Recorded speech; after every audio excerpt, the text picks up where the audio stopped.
अस्सलामुअलैकुम गाइस, मेरा नाम है Kashu. Welcome to my channel scary night stories Urdu. तो गाइस, आज का जो मैं वाक़या आप लोगों को सुनाने वाला हूँ वो मेरा खुद का वाक़या है, जो कि मेरे साथ 2020 में हुआ था। और ये वाक़या बहुत ही क्रिपी होने वाला है। तो चलिए बिना किसी टाइम वेस्ट किए इस कहानी को शुरू करते हैं। तो ये बात जनवरी 2020 की है, जब मैं पबजी गेम बहुत खेलता था। सुबह के तकरीबन 10 बज रहे थे और मेरे बाबा को कॉल आई मेरे चाचू की कि हमारी अम्मी की तबीयत बहुत ख़राब है, तुम्हें जल्दी आना होगा। और फिर मेरे पापा जाने लगे मेरे चाचू के घर। मेरा चाचू का घर तकरीबन 40 किलोमीटर दूर था। और फिर मेरे पापा जाने लगे और उसके बाद मेरे चाचू की कॉल आई कि हम हॉस्पिटल जा रहे हैं, तो वहाँ पर आओ। फिर मेरे पापा हॉस्पिटल गए और जब मेरे पापा हॉस्पिटल पहुँचे तो मेरी दादी बहुत ही सीरियस थी। उसके बाद डॉक्टर ने उसका इलाज किया और कुछ देर बाद मेरी दादी की तबीयत ठीक हो गई। फिर मेरे बाबा ने मेरी दादी को अपने घर लेकर आए और उसके बाद मेरी अम्मी को बाबा की कॉल आती है कि कुछ दिन तुम्हें यहाँ आना पड़ेगा क्योंकि मेरी अम्मी की तबीयत ख़राब है और आपको यहाँ पर कैसे भी करके आना होगा। उसके बाद मेरी अम्मी ने मुझे बोला कि तुम मेरे साथ चलो, लेकिन मैंने अपनी अम्मी को बोला नहीं अम्मी, मैं नहीं चलूँगा, तुम भले जाओ, क्योंकि घर भी अकेला है और मैं यहाँ पर वैसे भी तो 2-3 दिन की बात है, आप लोग तो आ जाओगे, तब तक मैं यहाँ पर रह लूँगा। और उसके बाद तकरीबन रात के 8 बज रहे थे। मेरे मामू गाड़ी लेकर आ गए थे मेरी मम्मी को लेने के लिए। उसके बाद मैं अपनी गेम खेल रहा था और मुझे हेडफोन लगे हुए थे और मेरा दरवाज़ा अंदर से बंद था। मेरी अम्मी ने बहुत बार दरवाजे पर नॉक किया, लेकिन मैंने नहीं सुना और ना ही मुझे कुछ सुनाई दिया। जब गेम खेल के मेरे मोबाइल में चार्ज ख़त्म होने लगा तो फिर लाइट को भी 5 मिनट थे जाने में। आप लोगों को पता होगा कि हमारे पाकिस्तान में लोड शेडिंग का कितना मसला है। और कुछ देर बाद मैंने अपना दरवाज़ा खोला। जैसे ही मैंने बाहर देखा तो बाहर कोई भी नहीं था। मैंने अम्मी अब्बू वाला रूम देखा, वहाँ पर भी कोई नहीं था, मानो घर में कोई भी नहीं था। कुछ देर बाद मैंने अपनी अम्मी को कॉल की और फिर मेरी अम्मी ने फ़ोन उठाया और मुझे बहुत डांटा। कह रही थी कि मैंने कितना दरवाज़ा बजाया लेकिन तुम नहीं निकले, क्यों, क्या हुआ, सो रहे थे क्या, या फिर गेम खेल रहे थे। मैंने अम्मी को बोला अम्मी मैं गेम खेल रहा था। तो फिर अम्मी ने मुझे बोला अपना ख्याल रखना, हो सकता है कि हम कल ही आ जाए। तो मैंने बोला ठीक है। उसके बाद मैंने कॉल काट दी। फिर 5 मिनट के बाद लाइट चली गई और फिर मैं जनरेटर के पास जाने लगा और फिर मैं जनरेटर स्टार्ट करने लगा। बहुत देर तक मैंने जनरेटर को स्टार्ट किया लेकिन वो जनरेटर स्टार्ट नहीं हो रहा था और घर में बहुत ही अंधेरा था और मेरे पास सिर्फ मोबाइल का टॉर्च था और मेरे मोबाइल में चार्ज भी बहुत ही कम थी। मेरा मोबाइल बंद होने वाला था और मैं जनरेटर को स्टार्ट करने लगा लेकिन जनरेटर स्टार्ट ही नहीं हो रहा था। बहुत कोशिश की। उसके बाद मैंने देखा कि जनरेटर का गैस ही बंद है और मैंने फिर गैस ओपन किया। उसके बाद फिर से स्लिप लगाने लगा। जैसे ही मैंने स्लिप मारा कुछ देर के बाद जनरेटर की बैटरी भी ख़त्म हो गई। उसके बाद जनरेटर भी स्टार्ट नहीं हुआ और उसके बाद मैं घर के अंदर आया। जब घर के अंदर आया तो बहुत ही खूब अंधेरा था और मेरा मोबाइल 10% बचा था और लाइट को आने में तकरीबन 2 घंटे पड़े थे अभी भी। और फिर मैंने अपने घर का मेन डोर बंद किया, सारी खिड़कियाँ वगैरह बंद करके अपने कमरे को लॉक करके अंदर आके बैठ गया। घर में बहुत ही अंधेरा था। उसके बाद मैंने अपनी मोबाइल का टॉर्च ओपन किया और मैंने सोचा अपने मोबाइल का टॉर्च ओपन करके यहाँ पर रख देता हूँ और कुछ देर के लिए सो जाता हूँ, तब तक के लिए लाइट भी आ जाएगी और मेरी नींद भी थोड़ी पूरी हो जाएगी। और कुछ देर बाद मैंने सोने की कोशिश की। अभी सोते हुए मुझे आधा घंटा भी नहीं हुआ, तभी अचानक से मुझे एक आवाज़ आने लगी और वो आवाज़ हमारे हाल से आ रही थी, जो कि अक्सर बंद रहता है क्योंकि हमारे सिर्फ वहाँ पर सामान रखे हुए हैं और कुछ भी नहीं, क्योंकि वहाँ पर अक्सर कोई जाता भी नहीं। मैंने सोचा शायद बिल्ली होगी या फिर कोई चूहा, शायद उसकी वजह से आवाज़ आ रही, और फिर से मैं सोने लगा।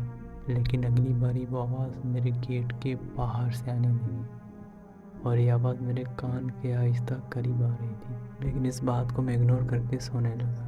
जब मैं थोड़ा नींद में जाने लगा तो मुझे हमारे दरवाजे के बाहर नॉक होने की आवाज़ आई और ये आवाज़ सुन के मैं थोड़ा डर गया और अपने बेडरूम के दरवाजे के बाहर देखने लगा। मुझे बहुत ही डर लग रहा था क्योंकि मुझे पता था कि मैं मेन डोर तो बंद करके आया हूँ, उसके बाद कौन अंदर घुस गया है जो मेरे दरवाजे पर नॉक नॉक कर रहा है। लेकिन इसके बाद जो मेरे साथ हुआ, मेरे रोंगटे खड़े हो गए।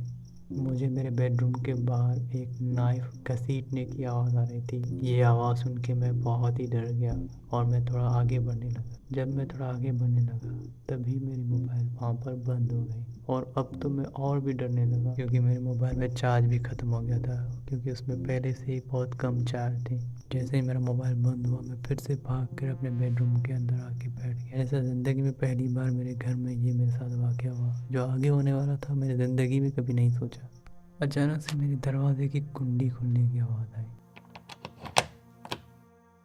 और ये देखकर मैं बहुत ही डर गया और अपना कंबल मैंने अपने ऊपर कर लिया और अचानक से वो मेरे रूम का दरवाज़ा खुलने लगा और मेरी रूह कांप रही थी और मुझे डर भी बहुत लग रहा था कि मेरे साथ पता नहीं क्या होने वाला है। कुछ देर बाद किसी की कदमों की आवाज़ आने लगी मुझे और वो कदम मेरे पास बढ़ रहे थे। कुछ देर मुझे ऐसे फील हुआ कि मेरे ऊपर कोई खड़ा है और ये देखकर मैं बहुत ही डर गया। मैं आयतल कुर्सी पढ़ने लगा और उसके बाद मैंने कोशिश की कि मैं इसका चेहरा देखूं ये कौन है। मैंने अपना मोबाइल खोलने की कोशिश की। जैसे ही मेरा मोबाइल ओपन हुआ वैसे ही मैंने अपना कंबल ऊपर से हटाया। मैंने देखा एक खौफनाक चेहरे वाली औरत जिसके हाथ में एक बड़ा सा चाकू है जो मुझे ही घूर रही थी और उसके मुंह से खून टपक रहा था। उसकी लाल आंखें, उसके बाल खुले हुए थे और वो देख के मैं चीखे करता हुआ भागता हुआ बाहर निकला और फिर मैं भागते हुए जाके अपनी गैलरी में बैठा और अंदर से दरवाज़ा लॉक कर दिया। और तभी मेरे कमरे से मुझे किसी औरत के चीखने की आवाज़ें आ रही थी। इतनी सर्दियों के टाइम में भी मेरे माथे से पसीना निकल रहा था। आप इमेजिन करें कि ठंडियों की रातें हों और घर में कोई ना हो और आपके साथ ऐसा वाक़या हो जाए जो कि खौफनाक चेहरे वाली एक चुड़ैल जिसके साथ आपका सामना हो जाए। मैं कभी भी इतना नहीं डरा जितना उस रात को मैं डरा क्योंकि कभी भी मेरे साथ ऐसा कोई वाक़या नहीं हुआ था और ना ही कभी मेरे घर में ऐसा कभी कोई सीन हुआ था और मैं बहुत ही ज़्यादा डर गया था। मेरे पास फ़ोन भी चार्ज नहीं था। मैं किसको कॉल करता इतनी रात को। मैंने लाइट का इंतज़ार किया ताकि लाइट आए फिर मैं अंदर करके जाऊँगा वरना मैं नहीं जाऊँगा। कुछ देर के बाद लाइट भी आ गई लेकिन मेरे पास इतनी हिम्मत नहीं थी कि मैं अंदर जाऊं। कुछ देर के बाद मैंने कोशिश करके अपने कमरे में जाने की हिम्मत की और जाके अंदर से कुंडी लगा ली और फिर मैंने अपना मोबाइल चार्ज में लगाया और कुछ देर के बाद मैंने अपने बाबा को कॉल की। जो भी मेरे साथ वाक़या हुआ मैंने अपने बाबा को बताया और बाबा ने बोला वेट करो मैं आता हूँ तुम्हारे पास। और फिर 1 घंटे के बाद बाबा भी आ गए। बाबा ने बोला अभी चलते हैं, कुछ दिन के बाद आएंगे फिर हम देखेंगे इस बात को। फिर उसके बाद मैं अपने पापा के साथ अपने चाचू के घर चला गया। फिर मैंने अपनी अम्मी को भी ये वाक़या सुनाया। अम्मी ने बोला पहले तो हमारे साथ कभी घर में ऐसा वाक़या नहीं हुआ, अचानक से ये क्या हो गया। फिर कुछ दिन के बाद हम अपने घर लौट आए और फिर बाबा ने मुझसे वो बात तसल्ली से पूछी। जो भी बात थी मेरे बाबा को मैंने सही समझाई और सब कुछ बताया। और उसके बाद बाबा ने पीर साहब को बुलाया हमारे घर पर। उस पीर साहब ने हमें बताया कि यहाँ पर जो है आपका घर बना हुआ है, इस घर के नीचे कई साल पहले किसी औरत का कत्ल किया गया था किसी चाकू से। और ये बात सुनकर हम घर वाले बहुत ही डर गए क्योंकि मैंने जो औरत देखी थी उसके हाथ में भी एक बड़ा सा चाकू था। फिर हमें पीर साहब ने बोला कि डरने की कोई बात नहीं, अपने घर में कुरान खानी करवाओ और अल्लाह पाक का घर में ज़िक्र चलाया करो और आयतुल कुर्सी बड़े से आवाज़ में लगा के चलाया करो। और फिर उसके बाद हमने अपने घर में कुरान खानी करवाई। आज इस बात को 4 साल हो गए लेकिन अल्हम्दुलिल्लाह आज तक कोई भी वाक़या हमारे घर वालों में से किसी के साथ भी नहीं हुआ। तो दोस्तों ये वाक़या एक मेरे साथ हुआ था जो कि मैंने सोचा कि मेरी फैमिली के साथ शेयर किया जाए। तो कैसी लगी स्टोरी आपको? अगर पसंद आई हो तो प्लीज़ मेरे चैनल को सब्सक्राइब करें और साथ में बेल आइकन को प्रेस करें ताकि सबसे पहले मेरी नोटिफिकेशन आपके पास पहुंचे। और अगर आप चाहते हैं कि आपकी क्रीपी स्टोरी को मैं अपनी आवाज़ दूं तो मैंने डिस्क्रिप्शन में अपना ईमेल एड्रेस दे दिया है, वहाँ पर जाके अपनी क्रीपी स्टोरी मुझे सेंड करें। तो मिलते हैं अगली वीडियो में। Thanks for watching. अल्लाह हाफिज़।